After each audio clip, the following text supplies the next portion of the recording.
Assalamualaikum warahmatullahi wabarakatuh. Kembali lagi di channel YouTube Ricky Afrialdi.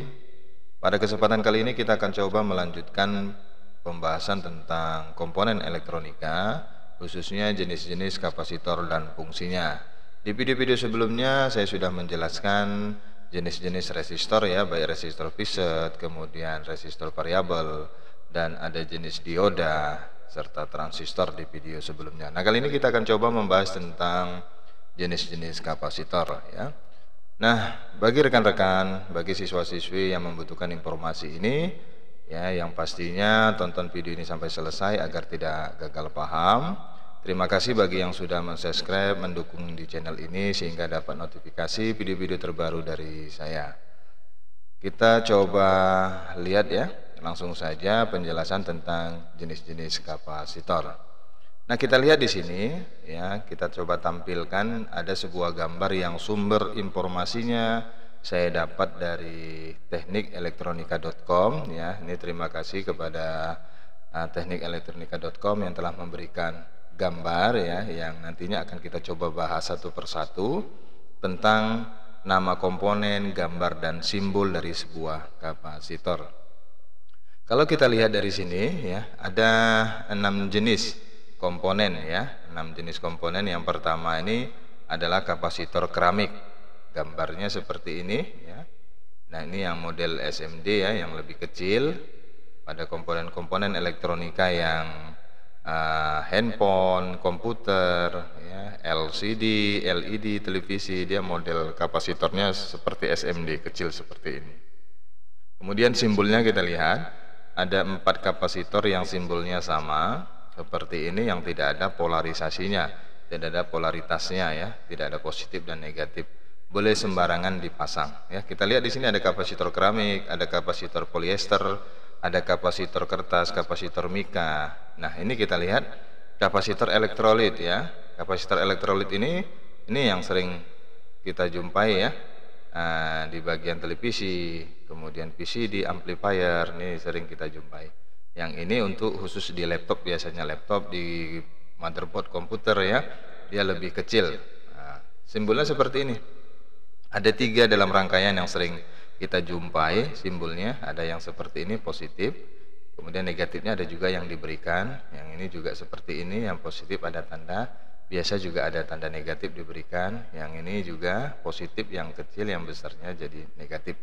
Nah, kalau kita lihat dari sini kapasitor elektrolit dan kapasitor tantalum ya, 2 jenis inilah yang mempunyai polaritas ya, polarisasi yang tidak boleh terbalik pemasangannya. Nah, langsung saja ya, kita coba lihat pengertian, kemudian fungsi kapasitor serta penjelasan dari setiap kapasitor Fiset ini. Nah, kita lihat dulu dari segi pengertian ya. Pengertian kapasitor atau disebut juga dengan kondensator ya, komponen elektronika pasif yang dapat menyimpan muatan listrik dalam waktu sementara dengan satuan kapasitasnya adalah farad. Jadi satuannya adalah farad. Satuan kapasitor tersebut diambil dari nama penemunya, yaitu Michael Faraday ya, tahun 1791 sampai 1867, yang berasal dari Inggris ya. Namun farad adalah satuan yang sangat besar di kapasitor ya. Jadi Michael Faraday ini diambil kata faradnya. Kalau kita lihat di sini, khusus untuk kapasitor yang digunakan dalam peralatan elektronika, satuan farad itu dikecilkan menjadi picofarad, nanofarad, dan mikrofarad. Nanti kita lihat bagaimana cara perhitungannya. Nah, kita langsung ke fungsi kapasitornya ya. Fungsi kapasitor dalam rangkaian elektronika ya, pada peralatan elektronika, kapasitor ini merupakan salah satu jenis komponen elektronika yang paling sering digunakan. Hal ini dikarenakan kapasitor memiliki banyak fungsi sehingga hampir setiap rangkaian elektronika itu memerlukannya. Di bawah ini adalah beberapa fungsi daripada kapasitor dalam rangkaian elektronika. Salah satunya yang pertama sebagai penyimpan arus atau tegangan listrik. Jadi kapasitor itu bisa menyimpan arus sesaat, arus sementara. Nah, kemudian sebagai konduktor yang dapat melewatkan arus AC atau alternating current. Jadi bisa melewatkan AC tapi DC tidak dilewatkan, misalnya seperti itu. Kemudian sebagai isolator yang menghambat arus DC. Nah, ini dia menghambat sebagai arus DC. Yang dilewatkan hanya arus AC, ini bisa. Tapi harus ada rangkaian tertentu yang bisa mendesain agar menjadi penghambat arus DC. Kemudian sebagai filter dalam rangkaian power supply catu daya. Jadi filter ini penyaring, dia misalnya arusnya tidak stabil jadi bisa stabil di filternya. Kemudian sebagai kopling ya, sebagai kopling atau penyekat. Kemudian sebagai pembangkit frekuensi dalam rangkaian osilator. Kemudian sebagai penggeser fasa dan sebagai pemilih gelombang frekuensi. Nah, ini dikhususkan untuk kapasitor variabel. Ini kapasitor yang dapat berubah-ubah, yang digabungkan dengan spool antena dan osilator. Tapi nanti kita penjelasannya tidak fokus di parko ya, atau variabel kondensator. Kita tidak menjelaskan yang parko karena ini jarang digunakan ya. Jarang digunakannya, hanya ditemukan di radio ya, karena dia berpengaruh dengan gelombang frekuensi radio yang manual. Tapi zaman sekarang tidak ada yang manual kita jumpai, biasanya yang digital, tinggal searching secara digital saja, frekuensinya sudah bergerak otomatis mencari gelombang siaran radio. Nah, langsung kita lihat penjelasan satu persatu, khusus ini untuk jenis kapasitor yang piset ya, kapasitor yang tetap. Kita lihat yang pertama, penjelasannya adalah kapasitor keramik. Nah, kapasitor keramik kita lihat seperti ini bentuknya. Kapasitor keramik ini adalah kapasitor yang isolator terbuat dari keramik dan berbentuk bulat tipis atau persegi 4. Kalau kita lihat kapasitor ini ya, umumnya nilai kapasitas dari kapasitor ini berkisar 1 pikofarad sampai dengan 0,01 mikrofarad. Kita lihat dari penjelasan angka. Ya, angka di sini ada keterangannya 104, 1 adalah sebagai angka pertama, 0 sebagai angka kedua, dan 4 ini sebagai pengali 10 atau banyaknya pangkat 10. Kalau ini berarti 10 pangkat 4. 10 pangkat 4 itu berarti sama dengan 10.000. Atau ditambahkan aja nolnya 4. Jadi 1 angka pertama, 0 angka kedua, jadi 10 tambah nolnya 4. Ya, hasilnya berarti 100.000 nih ya, dikali 10.000, 10 berarti 100.000. Atau dirubah dari pikofarad ke nanofarad ini ya, ini dibagi 1000 ya, dibagi 1000, maka hasilnya adalah 100 nanofarad. Dan kalau diubah lagi dari pikofarad ke mikrofarad ini 1 juta dibagi 1 juta, maka hasilnya adalah 0,1 mikrofarad ya. Nah, kalau kita lihat dari tangga penjelasan di sini, kalau ke bawah ini turun ke bawah ini dikali 1000, kalau naik ke atas ini dibagi 1000 ya. Jadi 1 farad itu nilainya adalah 1 juta mikrofarad. Ya, 1 mikrofarad 1000 nanofarad, 1 mikrofarad 1 juta pikofarad. Kemudian 1 nanofarad sama dengan 1000 pikofarad. Nah, ini satuan-satuan dari sebuah kapasitor ya, kalau digunakan dalam perhitungan untuk menghitung nilainya. Kita lanjut untuk yang polyester ya. Nah, ini simbolnya ya, simbol khusus untuk yang kapasitor keramik. Kita lanjut yang polyester. Nah, bentuk polyester ini seperti ini ya. Hampir sama penjelasannya, kalau di sini bedanya, ini angka pertama dia ada kode 2A. 2A itu adalah tegangan kerjanya. Kemudian ada 5, 5 ini angka pertama, 6 ini angka kedua, 3 ini banyaknya angka 0 juga. Kemudian J ini toleransi ya. Kalau kita lihat di sini 2A. 2A ini kode tegangannya, 2A adalah 100 volt. Kemudian J, toleransi J adalah 5%. Maka dijelaskan di sini 2A adalah tegangan maksimum untuk bekerjanya adalah 100 volt, di tegangan 100 volt. Jadi kalau lebih dari 100 volt ini jangan digunakan. Nanti dia akan terbakar atau pecah sesuai dengan kapasitas maksimumnya. Kemudian 5 itu angka pertama ya. Kemudian 6 sebagai angka kedua, dan 3 ini sebagai pengali 10 juga, atau pangkat 10 pangkat 3 dikali 1000. Kita coba hitung, maka nilai kapasitas polyester ini adalah 5, 6 kali 0-nya 3, jadi 56.000 pikofarad. Kita rubah ke nanofarad dibagi 1000, 56 nanofarad. Dirubah ke mikrofarad kita bagi 1 juta, jadi 56.000 bagi 1 juta, 0,056 mikrofarad. Dan toleransinya adalah 5%. Kita lihat karena J kodenya di sini, maka toleransinya adalah 5%. Nah, ini pemasangannya boleh terbalik-balik ya. Kapasitor polyester ini dapat dipasang terbalik. Kakinya ini tidak ada masalah, tidak ada tanda positif dan negatif. Kemudian kita lihat kapasitor kertas. Kapasitor kertas sudah pasti bahannya adalah dari kertas ya. Hampir sama dengan polyester tadi.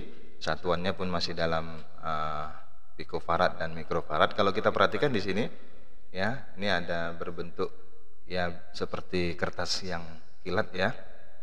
Nah, kalau kita lihat di sini, ini susunan kertasnya ini seperti ini ya, dilapis lapis berapa lapis nih ya. Kemudian inilah dia tanda, ada 473, ada 400 volt nih tegangan maksimumnya. 473 itu ya 47 nanofarad ya. Kalau ini kan 47.000 picofarad. Jadi kita rubah, kita bagi 1000 jadi 47 nanofarad. Kalau ini 302 berarti sama dengan tambah nolnya 2, ini banyaknya 0, 3000 nih, 3000 berarti 3000 picofarad dirubah menjadi 3 nanofarad ya. Nah, itulah untuk yang kapasitas dari sebuah kapasitor kertas ini. Simbolnya sama seperti kapasitor keramik dan polyester ya, tidak ada tanda positif, tidak ada tanda negatif, boleh terbalik-balik memasangnya. Nah, kemudian kita lihat yang kapasitor mika. Ini kapasitor mika sama juga perhitungannya ya. Hanya di sini ya kapasitor ini bahan isolatornya terbuat dari bahan mika. Jadi namanya itu sesuai dengan bahan baku yang dibuat dari sebuah kapasitor ini. Perhitungannya sama saja. Ada tegangan maksimum, kemudian ada nilai kapasitas dari kapasitor, kemudian ada nilai toleransinya. Di sini 6800 ya, lebih kurang kalau dilihat ini 1% ya toleransinya. Ini 500 ya, kemudian ada 5% lebih kurang toleransinya dan tegangan kerjanya 500 volt ya. Nah, ini kode-kode dari sebuah kapasitor mika hampir sama perhitungannya. Kita lanjut langsung saja ke kapasitor yang elektrolit. Nah, ini ada perbedaan sedikit ya. Yang elektrolit ini harus kita lihat mana positif, mana negatifnya, karena pemasangan pada rangkaian tidak boleh terbalik, bisa menyebabkan rusak rangkaian, bisa mengakibatkan kapasitor ini juga rusak atau terbakar. Kita lihat di sini ada dua jenis yang berbentuk elko biasa, tabung ya, besar, kemudian ada yang SMD yang lebih kecil ya. Kita perhatikan ada tanda negatif. Ini ada hitam berarti yang negatif nih. Kalau yang ini ada garis putih-putih ya, putih di sini berarti ini adalah tanda terminal negatif ya, yang berarti yang ini negatif, yang ini positif. Kemudian ada tegangan maksimum dan ada nilai dari kapasitasnya. Nah, ini tidak perlu lagi kita ubah karena sudah ada tertulis 100 mikrofarad 25 volt. Tetapi tidak ada toleransi. Ini bedanya. Kalau kapasitor ini, yang kapasitor elektrolit ini tidak ada toleransinya keterangannya. Nah, kalau yang di sini 220 ya, 220 mikrofarad 50 volt. Begitu juga ini 47 mikrofarad 50 volt juga ya. Nah, ini satuannya kalau yang ini satuannya mikrofarad ya. Untuk khusus kapasitor elektrolit itu satuannya adalah mikrofarad untuk yang elektrolit. Kemudian selanjutnya yang terakhir, yang keenam adalah kapasitor tantalum. Kapasitor tantalum ini juga memiliki polaritas yang arah positif dan negatifnya juga tidak boleh terbalik ya. Disebut kapasitor tantalum karena ya kapasitas jenis ini memakai bahan logam tantalum sebagai terminal anoda ya. Kemudian kapasitor tantalum dapat beroperasi pada suhu yang lebih tinggi dibanding dengan tipe-tipe yang lain. Ini seperti ini ya, ini ada 10, 6, 25 volt, tegangan kerja 25 volt ya. Seperti ini bentuknya kecil, inilah 2,2 mikrofarad 25 volt. Ini ada tanda positif ya, ada tanda positifnya, jangan sampai terbalik. Yang ini garis ini tanda negatifnya, jangan sampai terbalik ya. Ini juga ya ada tanda negatif. Jadi garis-garis itulah tanda konektor terminalnya itu yang negatif, jangan sampai terbalik. Ini dia simbol kapasitor tantalum ya, hampir sama dengan kapasitor elektrolit, simbolnya sama saja. Nah, demikian penjelasan tentang jenis-jenis kapasitor khususnya di kapasitor PIXAD. Semoga informasi ini bisa memberi manfaat bagi rekan-rekan sekalian ya. Terima kasih sudah menonton video ini sampai selesai. Jangan lupa dukung channel ini ya, like, comment, and subscribe. Kemudian share kepada teman-teman lain. Ya, mudah-mudahan informasi ini bisa memberi manfaat kepada teman-teman yang lainnya. Saya akhiri. Assalamualaikum warahmatullahi wabarakatuh. Sampai jumpa di video-video berikutnya.